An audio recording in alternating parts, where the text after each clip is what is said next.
Imamat bab 25. Tahun Sabat dan tahun Yobel. Tuhan berfirman kepada Musa di Gunung Sinai.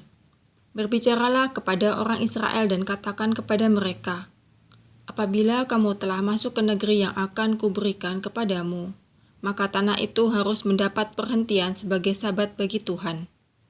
6 tahun lamanya engkau harus menaburi ladangmu dan 6 tahun lamanya engkau harus merantingi kebun anggurmu dan mengumpulkan hasil tanah itu. Tetapi pada tahun yang ketujuh haruslah ada bagi tanah itu suatu sabat, masa perhentian penuh, suatu sabat bagi Tuhan. Ladangmu janganlah kau taburi dan kebun anggurmu janganlah kau rantingi. Dan apa yang tumbuh sendiri dari penuaianmu itu, janganlah kau tuai, dan buah anggur dari pokok anggurmu yang tidak dirantingi janganlah kau petik. Tahun itu harus menjadi tahun perhentian penuh bagi tanah itu. Hasil tanah selama sabat itu haruslah menjadi makanan bagimu, yakni bagimu sendiri, bagi budakmu, laki-laki bagi budakmu, perempuan, bagi orang upahan, dan bagi orang asing di antaramu, yang semuanya tinggal padamu. Juga bagi ternakmu, dan bagi binatang liar yang ada di tanahmu. Segala hasil tanah itu menjadi makanannya. Selanjutnya engkau harus menghitung 7 tahun sabat, yakni 7 kali 7 tahun, sehingga masa 7 tahun sabat itu sama dengan 49 tahun. Lalu engkau harus mendengarkan bunyi sangkakala di mana-mana dalam bulan yang ketujuh, pada tanggal 10 bulan itu, pada hari raya pendamaian kamu harus memperdengarkan bunyi sangkakala itu di mana-mana di seluruh negerimu. Kamu harus menguduskan tahun yang ke-50 dan memaklumkan kebebasan di negeri itu bagi segenap penduduknya. Itu harus menjadi tahun Yobel bagimu. Dan kamu harus masing-masing pulang ke tanah miliknya dan kepada kaumnya. Tahun yang ke-50 itu harus menjadi tahun Yobel bagimu. Jangan kamu menabur, dan apa yang tumbuh sendiri dalam tahun itu jangan kamu tuai, dan pokok anggur yang tidak dirantingi jangan kamu petik buahnya, karena tahun itu adalah tahun Yobel. Haruslah itu kudus bagimu. Hasil tahun itu yang hendak kamu makan harus diambil dari ladang. Dalam tahun Yobel itu kamu harus masing-masing pulang ke tanah miliknya. Apabila kamu menjual sesuatu kepada sesamamu atau membeli daripadanya, janganlah kamu merugikan satu sama lain. Apabila engkau membeli dari sesamamu, haruslah menurut jumlah tahun sesudah tahun Yobel, dan apabila ia menjual kepadamu, haruslah menurut jumlah tahun panen. Makin besar jumlah tahun itu, makin besarlah pembeliannya, dan makin kecil jumlah tahun itu, makin kecillah pembeliannya, karena jumlah panenlah yang dijualnya kepadamu. Janganlah kamu merugikan satu sama lain, tetapi engkau harus takut akan Allahmu, sebab akulah Tuhan Allahmu. Demikianlah kamu harus melakukan ketetapanku dan tetap berpegang pada peraturanku, serta melakukannya. Maka kamu akan diam di tanahku dengan aman tenteram. Tanah itu akan memberi hasilnya, dan kamu akan makan sampai kenyang, dan diam di sana dengan aman tenteram. Apabila kamu bertanya, apakah yang akan kami makan dalam tahun yang ketujuh itu? Bukankah kami tidak boleh menabur dan tidak boleh mengumpulkan hasil tanah kami?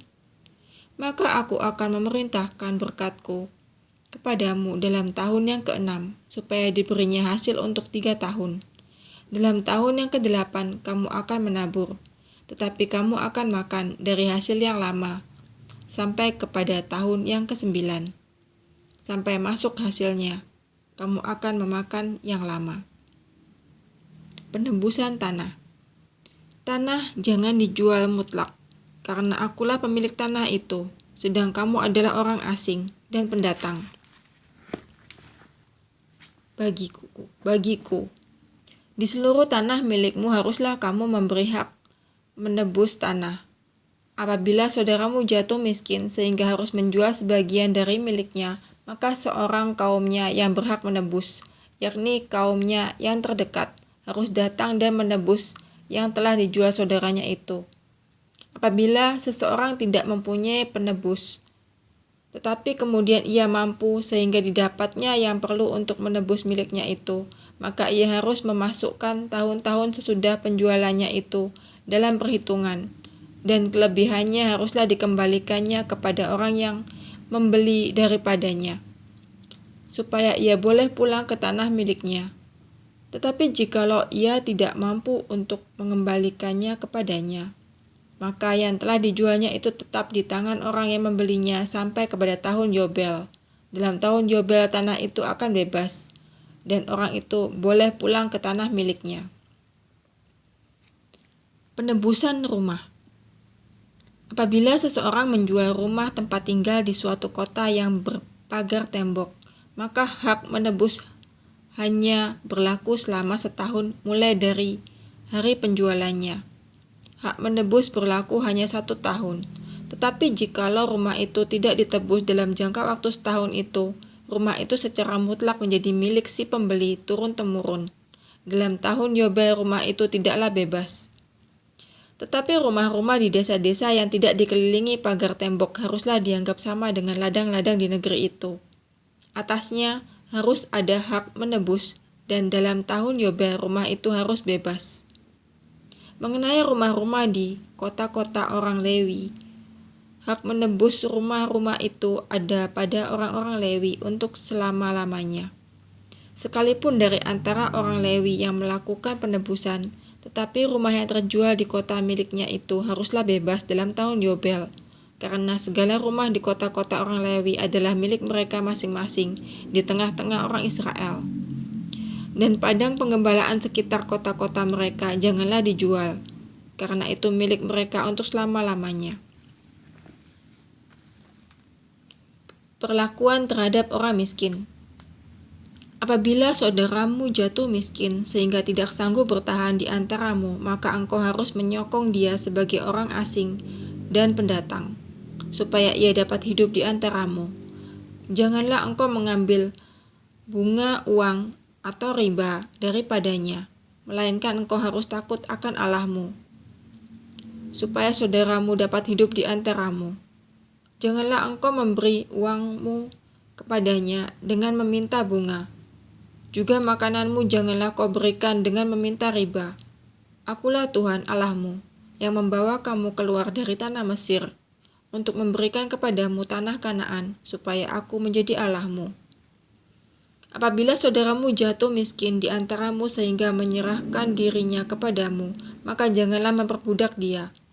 Sebagai orang upahan dan sebagai pendatang ia harus tinggal di antaramu, sampai kepada tahun Yobel ia harus bekerja padamu. Kemudian ia harus diizinkan keluar daripadamu, ia bersama-sama anak-anaknya, lalu pulang kembali kepada kaumnya, dan ia boleh pulang ke tanah milik nenek moyangnya. Karena mereka itu hamba-hambaku yang kubawa keluar dari tanah Mesir. Janganlah mereka itu dijual secara orang menjual budak. Janganlah engkau memerintah dia dengan kejam, melainkan engkau harus takut akan Allahmu. Tetapi budakmu laki-laki atau perempuan yang boleh kau miliki adalah dari antara bangsa-bangsa yang di sekelilingmu. Hanya dari antara merekalah kamu boleh mengambil budak laki-laki dan perempuan.